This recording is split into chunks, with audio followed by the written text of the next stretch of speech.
Hello, welcome to all of you. मैं सल दीपक देवांगन। आज मैं आपके सामने एक और नए वीडियो के साथ पेश हुआ हूँ, जिसमें से आज हम लोग पढ़ेंगे 12th क्लास बायोलॉजी का एक और चैप्टर, अध्याय नंबर 5, जिसका नाम है वंशागति के सिद्धांत एवं विविधता। इसमें मैंने इससे पहले एक और वीडियो मैंने इसमें इस अध्याय से अपलोड कर चुका हूँ, जिसमें हम लोग पढ़े थे क्रोमोसोम के बारे में, गुणसूत्र के बारे में। उसी तरह से आज का हमारा टॉपिक रहेगा उससे आगे का थोड़ा सा कॉन्सेप्ट ऑफ जीन, जिसमें हम लोग देखेंगे कॉन्सेप्ट ऑफ जीन, उसी के साथ साथ स्ट्रक्चर ऑफ जीन। ये जो हमारा आज का वीडियो होगा एक पूरा डिटेल में वीडियो होगा। और कई लोगों को, बहुत सारे स्टूडेंट ऐसे हैं जिनको अभी तक जो जीन का एलिस का डेफिनेशन अच्छे से मालूम नहीं था। उनको मालूम तो होता है, उनके जानते हैं, लेकिन उसमें कन्फ्यूज़न होता है। तो आज के जो हमारी इस वीडियो है, इसके कोई भी कन्फ्यूज़न आपके दिमाग में नहीं रहने वाला है। तो इसको आप अंतिम तक देखते रहिए और समझने का कोशिश कीजिए हम लोग इसमें क्या अभी पढ़ रहे हैं। तो शुरू करते हैं हमारे में कॉन्सेप्ट ऑफ जीन। तो उसको हम शुरू करने से पहले मैं आपको जीन्स के बारे में कुछ बता देना चाहता हूँ कि जीन्स क्या होते हैं। तो इसके लिए मैंने कुछ यहाँ पर डायग्राम शो किए हैं, इसके थ्रू इसमें समझने का कोशिश करते हैं। तो ये हमारा क्या होता है, सेल होते हैं। हम लोग बचपन से, यानी कि जब से हमने विज्ञान पढ़ना स्टार्ट किए हैं, तब से हम लोग जानते हैं कि एक सेल होता है। सेल के अंदर होते क्या है, न्यूक्लियस पाए जाते हैं। इसका क्या हुआ, न्यूक्लियस हुए, और जो है न्यूक्लियस को घेरे हुए यहाँ पर क्या पाए जाते हैं, साइटोप्लाज्म होता है। और इसी के साथ साथ इसमें जो है वो सेल के ऑर्गेनिल्स इसमें पाए जाते हैं, सेल ऑर्गन्स इसमें जो है वो पाए जाते हैं। जैसे कि क्या क्या पाए जाते हैं, राइबोसोम हो गया, गोल्गी एपर्चर्स हो गए, और इस तरह से आपके एंडोप्लाज्मिक रेटिकुलम हुआ, लाइसोसोम हुआ। ये सारे चीज़ यानी कि बहुत सारे जो सेल ऑर्गेनिल्स है इसमें जो है पाए जाते हैं, इसके चारों तरफ जो है पाया जाता है। और केंद्रक क्या होता है, एक झिल्ली के थ्रू जो है घिरा हुआ रहता है। उस झिल्ली के अंदर भी एक क्या पाया जाता है, लिक्विड पाया जाता है, जिसको हम लोग बोलते हैं न्यूक्लियोप्लाज्म के नाम से जानते हैं। यानी कि इस केंद्रक झिल्ली के अंदर जो है एक द्रव होता है, जिसको बोलते हैं न्यूक्लियोप्लाज्म। और उसमें हमारे पास पाया जाता है जेनेटिकल मटेरियल, जिसको हम लोग जानते हैं डीएनए। ठीक है, तो डीएनए जो है, ये जो आपके में इधर जो दिख रहा है गुच्छेनुमा, ये क्या हमारा डीएनए है। तो हम यहाँ से अगर इसमें डीएनए मतलब इस तरह से इसको हम अब बोल सकते हैं कि हमारा क्या है, क्रोमोसोम है। यानी कि क्रोमोसोम है क्रोमैटिन का नेट है। जब इसमें डिवीजन नहीं हुआ है तो एक ऐसा है हमारे पास क्रोमैटिन नेट के रूप में वहाँ पर है। तो जब यहाँ से हम इस क्रोमेटिन जो होता है नेट, इसमें जब इसको हम निकालते हैं बाहर, तो हमको जो है क्रोमोसोम कुछ इस तरह से इसमें दिखाई हमको देता है। इस तरह से हमारे पास क्या पाते हैं, क्रोमोसोम होता है। और इसके अंदर, इसके क्रोमोसोम के अंदर ही हमारे पास क्या पाते हैं, ये रहा हमारे पास क्या, जीन पाए जाते हैं, सॉरी डीएनए इसके अंदर पाए जाते हैं। ये देखिए यहाँ पर इसके चारों अंश में क्या होते हैं, डीएनए होता है। बहुत सारे मल्टीपल्स रूप में जो है इसमें डीएनए वो पाए जाते हैं। ठीक है, अब हमने क्या किया है, इसके लिए एक डीएनए को निकाला है। चाहे यहाँ से लो, यहाँ से कहीं भी लो, क्योंकि डीएनए ही रहता है। तो यहाँ से हमने जब इसमें से डीएनए को हम यहाँ पर इसको निकाल कर थोड़ा बड़े रूप में लाए हैं। अब उसके बाद देखते हैं इसमें कि हमको अब जीन को जानना है कि जीन क्या होता है। ठीक है, ये तो हमारा क्या था, सेल था। सेल के अंदर न्यूक्लियस था। न्यूक्लियस से हमने क्या निकाल लिया, क्रोमोसोम। और इस क्रोमोसोम में डीएनए को हमने जब ये बाहर कर लिया, तो अब इसके बाद हमको जानना है कि जीन क्या होते हैं। ठीक है, तो यहाँ पर हमने कुछ एरो करके इसमें लिखा हुआ है, इसको यहाँ से लेकर यहाँ तक इसमें कवर किए हैं, और यहाँ से यहाँ तक इनमें क्या किया हमने, कवर किए हैं। अब इसमें से हमने ऊपर की जो है उसको बोलते हैं हमारे में कोडिंग बोलते हैं, कोडिंग रीजन के नाम से भी जानते हैं इसको, कोडिंग रीजन। ठीक है, और ये हमारा क्या है, नॉन कोडिंग रीजन है। ठीक है, तो इसमें दो रीजन हमारे पास होते हैं। जैसे कि हमें जो देखे थे क्या था, इंट्रॉन और एक्सॉन। तो उसमें हम लोग डिपली में नहीं जाते हैं, इंट्रॉन एक्सॉन आपको पता है। ठीक है, तो एक होता है इंट्रॉन, एक होता है एक्सॉन, उस तरह से होता है। तो ये हमारा क्या है, ये कोडिंग रीजन, और ये हमारा क्या है, नॉन कोडिंग रीजन। ठीक है, forms of protein, forms of protein इसको क्या लिखे हैं हमने जीन के रूप में लिखे हैं। उस तरह से इसमें क्या है, non coding sequence of DNA. तो ये कैसा है, नॉन कोडिंग सीक्वेंस है डीएनए का। और ये रीजन हमारा क्या है, वो कोडिंग रीजन है, जो कि क्या बना रहा है, प्रोटीन का इसमें फॉर्मेशन हो रहा है, जिसको हमने जीन करके यहाँ पर लिखे हैं। तो अब इसका हम लोग डेफिनेशन को समझ लेते हैं। आप कभी नहीं भूल पाओगे इसका, और डेफिनेशन आपको भूलने ही नहीं देगा, इतना आसान और सटीक है ये। तो हमने लिखा यहाँ पर जीन का डेफिनेशन। तो क्या बोलते हैं, डीएनए के वे खंड जो प्रोटीन फॉर्मेशन करते हैं, जीन कहलाते हैं। आपको ये जिंदगी भर नहीं भूलेगा कि डीएनए के वे खंड जो कि प्रोटीन का फॉर्मेशन करते हैं, वही हमारा जीन कहलाता है। ठीक है, तो आपको याद रखना है ऐसा कोई भी डीएनए का ऐसा कोई भी भाग होगा जो प्रोटीन निर्माण में हेल्प करेगा या प्रोटीन निर्माण उसमें करेगा, उसको बोलते हैं, हमें जीन बोलते हैं। ये तो हुआ हमारे नॉर्मल सा। अब लेकिन अब इसको एकदम से आपको डिटेल में और आपको अगर देखना है तो उसके लिए हमने भी एक और डेफिनेशन इसका लिखे हैं। क्या बोलते हैं? डीएनए के वे सूक्ष्म खंड हैं। डीएनए के वे सूक्ष्म खंड है यानी कि डीऑक्सीराइबोन्यूक्लिक एसिड के विशेष क्षारक युग्मों से बना है। वे विशेष प्रोटीन संश्लेषण को कोडित करता है, जीन कहलाते हैं। ठीक है, अब क्या बोला इसने? डीएनए के वे सूक्ष्म खंड, डीएनए के एक कोई छोटा सा सूक्ष्म खंड होगा जिसमें क्या बोलेंगे? डीऑक्सीराइबोन्यूक्लिक एसिड इसमें जो है वो पाया जाता है, क्योंकि जो है डीएनए हमारा किससे मिलकर बना होता है? डीऑक्सीराइबोन्यूक्लिक एसिड ही होता है उसमें। ठीक है, तो उस तरह से उसमें क्या होता है? अब क्या बोले इसने? डीऑक्सीराइबोन्यूक्लिक एसिड के विशेष क्षारक युग्मों से बना, डीऑक्सीराइबोन्यूक्लिक एसिड के विशेष क्षारक युग्म से बना हुआ विशेष प्रोटीन संश्लेषण को कोडित करता है, जीन कहलाता है। तो इसमें आपका दिमाग थोड़ा सा इसमें घूम सकता है, लेकिन ये है हमारा क्या है? डीएनए के वे खंड जो कि प्रोटीन फॉर्मेशन करता है, हमें जीन कहलाता है। ठीक है, ये भी उतना कंफ्यूजन नहीं है। क्या है? डीएनए हमारा डीऑक्सी न्यूक्लियोटाइड से मिलकर बना हुआ रहता है, तो उसका जो विशेष खंड होगा जो कि प्रोटीन निर्माण करता है, प्रोटीन का संश्लेषण करते हैं, जीन कहलाता है। ठीक है, ये तो हो गया इसमें जीन। अब जीन के बाद हम लोग देखेंगे एलील्स किसको बोलते हैं, एलील क्या होता है। ठीक है, तो चलिए हमने यहाँ पर देखते हैं। तो एलील के लिए हमने कुछ यहाँ पर और डायग्राम बना कर रखे हैं। ये हमारा क्या है? क्रोमोसोम है। और उसी तरह से हमने एक तरफ को क्या किया है? स्मॉल टी, और एक तरफ को जो है कैपिटल डी यहाँ पर जो है शो किया है। मतलब ये क्या है? हमारे में हेटेरोजाइगस कंडीशन में है। क्रोमोसोम का एक क्रोमेटिड, उसका डीएनए सीक्वेंस एक एलील कहलाता है। ठीक है, क्रोमोसोम के ऊपर जो एक इसका क्रोमेटिड रहेगा, तो ये उसका क्या है? एक क्रोमेटिड है, तो इसके ऊपर जो डीएनए रहेंगे, डीएनए का सीक्वेंस रहेगा, वो एलील कहलाता है, यानी कि एक एलील उसमें कहलाएगा। अर्थात ये उसका पहला एलील हुआ, ये उसका क्या हुआ?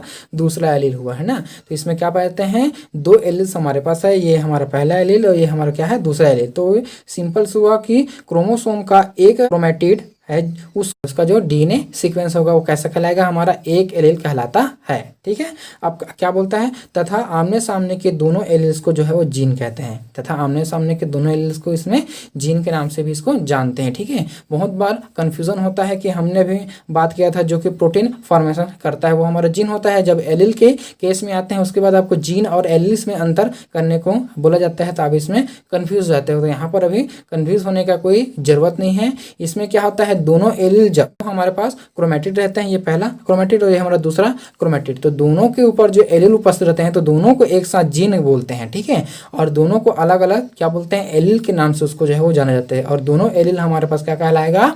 जीन कहलाएंगे। ठीक है, क्रोमेटिड के ऊपर डीएनए का जो सीक्वेंस होता है उसको बोलते हैं एलील के नाम से उसको जाना जाता है। ठीक, उसके बाद हम लोग देखते हैं कि ये जो एलील होते हैं वो कितने प्रकार के होते हैं। तो एलील हमारे पास जो है वो दो प्रकार के एक होता है हमारे पास डोमिनेंट होता है और दूसरा जो होता है वो रिसेसिव होते हैं। ठीक है, ऐसे एलील जो अपने गुण को शो करता है, चाहे वह होमोजाइगस हो या हेटेरोजाइगस में हो। ठीक है, यानी कि ऐसे एलील होंगे जो अपने गुण को जो है वो शो करते हैं, उसको बोलते हैं हमारे में डोमिनेंट एलील्स कहते हैं। ठीक है, जैसे कि हमारे पास होमोजाइगस मतलब दोनों सेम रहेंगे, और हेटेरो मतलब होगा एक कैपिटल और एक स्मॉल में रहेगा, उसको हेटेरोजाइगस बोलते हैं। और रिसेसिव क्या होता है? ऐसा एलील जो कि अपने गुण को ओनली होमोजाइगस कंडीशन में क्या करता है? वो शो करता है। जब उसमें क्या होगा? आपके कैपिटल स्मॉल टी रहेंगे या कोई भी स्मॉल वाला रहेगा, स्मॉल और रहेगा, तभी अपने जो होगा गुण को जो वो शो करेगा, उसको बोलते हैं रिसेसिव। और डोमिनेंट में जो है आपका चाहे वो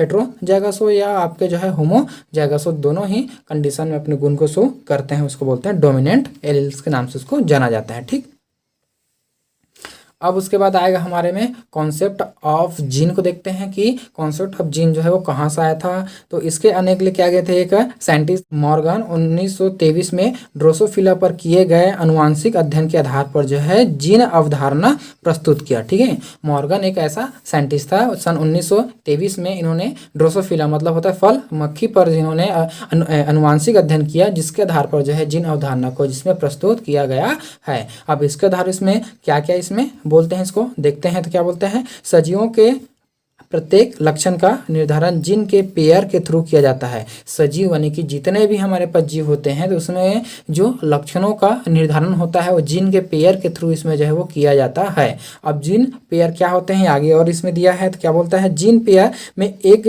माता का तथा दूसरा जो है वो पिता का रहता है। जीन के जो पेयर रहता है यानी कि 2 रहता है, पेयर मतलब 2 की संख्या में, तो इसमें से जो एक रहेगा किसका रहेगा, माता का रहेंगे, और दूसरा जो रहेगा किसका रहता है, पिता का, वो जो है वो रहते हैं। ठीक है। अब उसके बाद और क्या बोलता है, क्रोमोसोम के ऊपर जीन एक रेखीय क्रम में होता है। क्रोमोसोम के ऊपर जो जीन की जो व्याख्या होती है, जीन का व्यवस्था होता है, वो कर रेखीय लेनियर क्रम में जो है वो व्यवस्थित वहाँ पर रहते हैं। ठीक है। फिर आता है इसमें क्रोमोसोम पर प्रत्येक जीन एक स्पेसिफिक साइट पर जो है प्रेजेंट होता है, जिसको लोकस कहते हैं। ठीक है। जितने भी हमारे पास क्रोमोसोम रहते हैं, 23 पेयर जो क्रोमोसोम रहता है, उस पर जो जीन है वो स्पेसिफिक साइट पर पाया जाता है, उसका एक स्पेशल जगह होते हैं, वहीं पर वो पाए जाते हैं, जिसको बोलते हैं हमें लोकस के नाम से जाना जाता है। तो अगर आपको कोई पूछ दिया जाए लोकस का डेफिनेशन क्या होगा, तो जीन के स्पेसिफिक साइट को लोकस कहते हैं। जीन के स्पेसिफिक साइट को क्या कहते हैं, लोकस के नाम से जानते हैं, आपको ये बताना है। ठीक। फिर उसके बाद क्या बोलता है, किसी भी लक्षण को नियंत्रित करने के लिए युग्म विकल्पी, चाहे वो आपका कैपिटल टी हो, या आपके कैपिटल टी स्मॉल टी हो, या आपके स्मॉल टी को एल कहते हैं। ठीक है। कितने भी यानी कि किसी भी लक्षण को निर्धारित करने के लिए युग्म विकल्पी क्या होते हैं, एलएलसी उसमें जो है रिस्पॉन्सिबल होते हैं, एलएल के थ्रू ही इसमें उसके लक्षणों को इसमें शो किया जाता है, या शो उसमें होता है। ठीक। अब उसके बाद और क्या बोलते हैं, क्रोमोसोम पर उपस्थित जीन युग्मक निर्माण के समय स्वतः ही एक दूसरे से अलग हो जाता है ना। तो क्या होगा, जब क्रोमोसोम पर उपस्थित तो जीन के जो युग्मक होते हैं वो स्वतः ही कैसा हो जाते हैं, एक दूसरे से अलग हो जाते हैं, जब उसमें जायगोट का जब उसमें फॉर्मेशन होता है। जैसे कि हम लोग जानते हैं कि फीमेल के पास क्या होता है, एक्स एक्स होते हैं, और मेल के पास कैसा होता है, एक्स वाई होते हैं। तो जब फर्टिलाइजेशन होता है तो इसमें से क्या होता है, केवल कोई मतलब दोनों में से कोई एक ही उस समय एक समय पर एक्टिव रहते हैं। तो क्या होता है, वो यहाँ से जब वो जाएगा तो यहाँ से भी कैसा होता है, कोई एक समय पर इस दोनों में से कोई एक ही इसमें एक्टिव रहता है। ठीक है। और जो इनएक्टिव फॉर्म में रहता है उसको बोलते हैं बॉर बॉडी। ठीक है। जो इनएक्टिव फॉर्म में रहता है उसको बॉर बॉडी बोलते हैं, जो कि एक फीमेल में ही दिखाई देता है, मेल में नहीं होते। मेल में क्यों नहीं होता, क्योंकि मेल में जो है एक एक्स होता है और एक जो है वाई क्रोमोसोम इसमें होता है, लेकिन जो होता है फीमेल में कैसा है, दोनों एक्स एक्स होते हैं, इसलिए उसमें एक बॉर बॉडी रहता है, और एक जो है किसमें पार्टिसिपेट होता है, उसका फर्टिलाइजेशन में करते हैं। तो एक टाइम पर मेल का भी एक क्या होगा, जीन इसमें जो है एक्टिव रहेंगे, क्रोमोसोम एक्टिव रहेगा, उसी तरह से यहाँ पर भी क्यों है, केवल एक ही एक्टिव रहेंगे। तो दोनों अलग अलग क्या हुआ, युग्मक है, यानी कि अलग अलग हुआ। एक क्या है माता का, एक क्या है उसका पिता का, तो स्वतः ही कैसे हो जाएंगे, अलग हो जाते हैं। तो ये भी अपने सेल्फ से यहाँ पर अलग होगा, और ये भी अपने सेल्फ से यहाँ पर जो है वो अलग होंगे। तो इस तरह से हमारे पास क्या बन जाता है, इसमें जायगोट का फॉर्मेशन या युग्मक का फॉर्मेशन हो जाता है। कुछ ऐसा मिला तो इसमें क्या बनेगा, ये बनेगा आपका मेल बनेंगे। अगर इसमें से इस तरह से कुछ ऐसा होता है तो इसमें क्या बनेगा, फीमेल का इसमें जो है वो फॉर्मेशन होता है। ठीक है। इस तरह से इसमें जो वो होते हैं। चलिए उसके बाद आगे और देखते हैं कि इसमें से कुछ टर्म और आते हैं, उसमें जो थ्योरियाँ हैं जिन कॉन्सेप्ट में, उसमें से कुछ टर्म और आते हैं, उसको हमको समझना बहुत ही जरूरी होता है। तो उसको हम लोग देखते हैं। तो आता है इसमें प्रभाविता बोलते हैं, तो इसमें क्या बोलते हैं, अगर दोनों ही जीन अपने लक्षणों को अभिव्यक्त करते हैं तो इसको बोलते हैं प्रभाविता के नाम से जानते हैं, या इसको प्रभाविता कहलाता है। जब दोनों का जीन, ठीक है, एक मेल का भी है, एक फीमेल का, दोनों का जीन अगर इफेक्टिव है, दोनों का अभी अपने गुण को इफेक्ट वो कर रहा है, तो होगा क्या, उसको बोलते हैं सह प्रभाविता के नाम से उसको जानते हैं, क्योंकि दोनों एक साथ उसमें प्रभावी हो रहे हैं। उसी तरह से आप देखते हैं उसमें अप्रभाविता देखते हैं, तो इसमें क्या बोलते हैं, वे जीन जो अपने लक्षण को प्रकट न करे उसको क्या बोलते हैं, अप्रभाविता कहते हैं। ऐसे जीन जो अपने लक्षण को शो नहीं करते हैं उसको बोलते हैं अप्रभाविता के नाम से उसको जाना जाता है। अब उसके बाद बोलते हैं प्रभाविता, तो अब क्या बोलते हैं, वे जीन जो अपने लक्षण को प्रकट करते हैं उसको बोलते हैं प्रभाविता कहलाता है। ठीक है। अब आते हैं इसमें बहु एलील क्या होते हैं, तो देखते हैं एक लक्षण के लिए एक से अधिक एलील अगर रिस्पॉन्सिबल हो तो उसको बोलते हैं बहु एलील कहते हैं। एक कोई गुण रहेगा तो एक गुण यानी कि या एक लक्षण के लिए बहुत सारे एलील्स मिलकर उसको एक लक्षण को उसमें शो कर रहे हैं, तो उसको बोलते हैं बहु एलील इसमें करते हैं। ठीक। अब उसके बाद और इसमें कुछ वर्ड है, क्या बोलते हैं आपका एपिसिस्टेसिस, इसको क्या बोलते हैं, जब एक जीन दूसरे जीन के व्यक्ति को रोक देता है तो उसे क्या बोलते हैं, एपिस्टेसिस कहते हैं। ठीक है। एपिस्टेसिस के नाम से इसको जानते हैं, जब एक जीन जो है दूसरे जीन के अभिव्यक्ति को रोक देता है, एक्सप्रेशन को उसमें रोक देता है। फिर बोलता है इसमें घातक जीन क्या ऐसा होता है, वे जीन जो प्राणी के लिए घातक वो घातक जीन कहलाते हैं। वे जीन जो प्राणी के लिए घातक होता है, हार्मफुल होते हैं, उसको घातक जीन के नाम से उसको जाना जाता है। फिर उसके बाद और क्या बोलते हैं, जब अनेक संलग्नता देखते हैं तो इसमें क्या बोलते हैं, जब अनेक जीन एक साथ वंशगत होते हैं तो उसको बोलते हैं संलग्नता कहते हैं। जब अनेक जीन, जब बहुत सारे जीन जब एक साथ एक पीढ़ी से दूसरी पीढ़ी में ट्रांसफर होते हैं, एक साथ उसमें जब ट्रांसफर होता है तो उसको बोलते हैं संलग्नता के नाम से उसको जाना जाता है। ठीक है। अब इसमें होता है कि एनिमल में रेप्लिकेशन के थ्रू न्यू एनिमल का इसमें फॉर्मेशन होता है। तो एनिमल हमारे पास पाए जाते हैं तो इस एनिमल में रेप्लिकेशन की प्रोसेस होते हैं, डीएनए द्विगुणन की प्रक्रिया होती है जिसके द्वारा ही नए जीवों का फॉर्मेशन इसमें होता है। ठीक है। अब उसके बाद बोलता है मियोसिस डिवीजन में जीन का विनिमय होता है। मियोसिस जो डिवीजन होता है यानी कि हमारे में अर्धसूत्री विभाजन होता है, तो अर्धसूत्री विभाजन में ही कैसा होता है, आपके डिप्लोडेन स्टेज होता है, तो डिप्लोडेन स्टेज में ही जीन का विनिमय होता है, क्रॉसिंग वॉर इसी में जो है वो होते हैं और इसी के थ्रू जो है वो एक्सचेंजेस होता है, किसका, गुणों का एक्सचेंजेस इसमें होता है। ठीक। चलिए अब आते हैं हमारे में स्ट्रक्चर ऑफ जीन देखते हैं। तो स्ट्रक्चर, जीन का स्ट्रक्चर किस तरह से होता है तो इसको देखते हैं। तो इसमें आएगा जीन की औसत लंबाई, जीन की एक जीन की औसत लंबाई कितनी होती है, तो इसमें रहता है हमारे पास 1500 न्यूक्लियोटाइड्स का रहता है। उसकी लंबाई कितना रहेगा, 1500 न्यूक्लियोटाइड से मिलकर वो बना हुआ रहता है और इसका आणविक भार होता है 10.6 डाल्टन, इसका आणविक भाग होता है, आणविक भार होता है। ठीक है। तो जीन का आणविक भार जो है 10.6 डाल्टन होता है। ठीक। अब उसके बाद देखते हैं जीन की स्ट्रक्चर को समझाने के लिए सीमार बेंजर सन 1962 में एक मॉडल प्रस्तुत किया जिसे बेंजर मॉडल कहते हैं या बेंजर मॉडल के नाम से इसको जो है वो जाना जाता है। इनके अनुसार जो हमारे पास जो जीन होते हैं उसमें कुछ स्पेशल साइड इसमें जो है पाया जाता है। तो सबसे पहले आते हैं हमारे पास रिकॉन, देखते हैं रिकॉन क्या होता है। जीन की वह स्मॉल यूनिट जो रिकॉम्बिनेशन की क्षमता रखता है रिकॉन कहलाता है। जीन की वह यूनिट, वह छोटी यूनिट जो कि रिकॉम्बिनेशन की क्षमता रखता है उसको बोलते हैं रिकॉन के नाम से जाना जाता है, या इसको एक और नाम इसका क्या बोलते हैं, द यूनिट ऑफ रिकॉम्बिनेशन के नाम से इसको जो है वो जाना जाता है। ठीक है। और ये क्या बोलता है, ये सबसे छोटा रिकॉन 2 न्यूक्लियोटाइड्स के थ्रू जो है निर्मित होता है। सबसे छोटा रिकॉन जो हमारे पास रहता है उसमें 2 न्यूक्लियोटाइड्स पाया जाता है जो कि एक सबसे छोटा रिकॉन होता है। ठीक। फिर दूसरा आते हैं इसमें म्यूटॉन देखते हैं। तो म्यूटॉन को क्या बोलते हैं, द यूनिट ऑफ म्यूटेशन, इसको बोला जाता है म्यूटेशन की यूनिट के नाम से इसको जो है वो जाना जाता है, इकाई के नाम से जानते हैं, क्योंकि इसी के द्वारा परिवर्तन जो होते हैं, नए कैरेक्टर जो आता है वो म्यूटॉन के थ्रू ही इसमें जो है वो आता है। कभी कभी आप लोगों ने देखे होंगे कि जो माता पिता है उनका आँख का रंग जो है काला होता है, उसके जो पुतले होते हैं उसके काला होता है, लेकिन उसके बच्चे का अचानक से होता कैसे, भूरा आ जाता है। तो भूरा क्यों आते हैं, वो म्यूटेशन के थ्रू होता है। तो म्यूटेशन किस में होगा, आपका म्यूटॉन के थ्रू इसमें जो है वो म्यूटेशन उसमें होता है। ठीक है। तो अब क्या बोलता है, जीन का वह स्मॉल यूनिट जो कि म्यूटेशन करता है म्यूटॉन कहलाता है। म्यूटेशन करने वाला जो पार्ट होता है उसको बोलते हैं म्यूटॉन के नाम से जाना जाता है।